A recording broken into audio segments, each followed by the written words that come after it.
শুভ সকাল বন্ধুরা, রোজগেরের মতন চলে আসলাম আমিও আজকে আমার একটি নতুন ব্লগ নিয়ে। আপনারা কেমন আছেন? সবাই ভালো আছেন গরমে? এই যে সকাল সকাল আমিও সব কাজবাজ সেরে স্নান করে ঠাকুরকে স্নান করিয়ে নিলাম। ঠাকুরকে স্নান টান করিয়ে এই যে ঠাকুরকে জামা পরিয়ে নিলাম। কি সুন্দর লাগছে না বলুন? আজকে ছিল বৃহস্পতিবার, তাই জন্য বৃহস্পতিবারে সকাল সকাল উঠে সব ফুল দুব্বা তুলসী পাতা সব রেডি করে নিয়ে এই ঘরটাকে এখন বসিয়ে নেবো। সব ঘরটা আমার রেডি করা হয়ে গেছে, এবার ঘরটাকে আমি বসিয়ে নিলাম।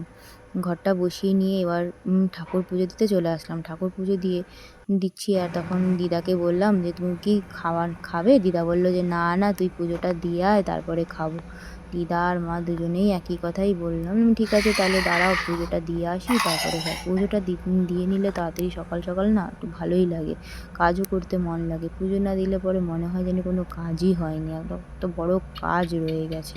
তাই জন্য পুজোটা সকাল সকাল দিলাম। এই সকালে টিফিন করব চাউমিন, তাই চাউমিনটাকে গরম জলে সিদ্ধ করে এই নামিয়ে নিলাম।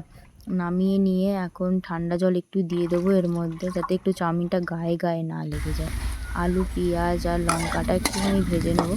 লঙ্কা ভেজে নিয়ে এর মধ্যে চাউমিনটাকে ঢেলে নেবো। চাউমিনটাকে ঢেলে নিয়ে ভালো করে নাড়াচাড়া করবো। হলুদ, যাতে সাদা সাদা ভাব না থাকে। সাদা সাদা ভাব থাকলে না ওর মধ্যে ভালো করে নুন, লঙ্কা, এগুলো না ঢুকতে চায় না।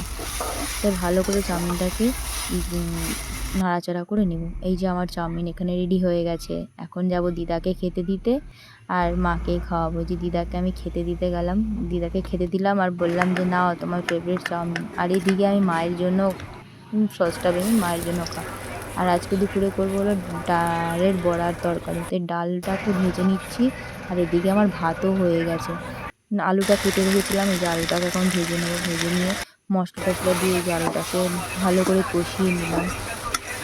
কষিয়ে নিয়ে এর মধ্যে এখন একটু আমি জল ঢেলে দেবো। জলটা একটু বেশি করে ঢালবো, নয়তো না ডালের বড়ার মধ্যে জলটাও একটু বেশি করে টেনে নেয়। তাই জন্য জলটাকে একটু ফুটিয়ে নিলাম। ফুটিয়ে নিয়ে ডাল বড়াটা ঢেলে দিলাম। ডাল বড়াটা ঢেলে এবার এটাকে কিছুক্ষণ ফুটতে দেবো। আলুগুলোও যাতে তাড়াতাড়ি সিদ্ধ হয়ে যায় সেরকম করে ফুটিয়ে নিই। ফুটিয়ে ভালো করে নাড়িয়ে চাড়িয়ে তারপরে ঢাকা দিয়ে রাখবো। এই যে এখন ফুটে উঠেছে, আর এদিকে আমার ডালের বড়া রেডি, বড়ার তরকারি। আর এই যে এদিকে ভাত, বড়া আর কুঁদরি ভাজা ছিল। চলো অন্য দেখা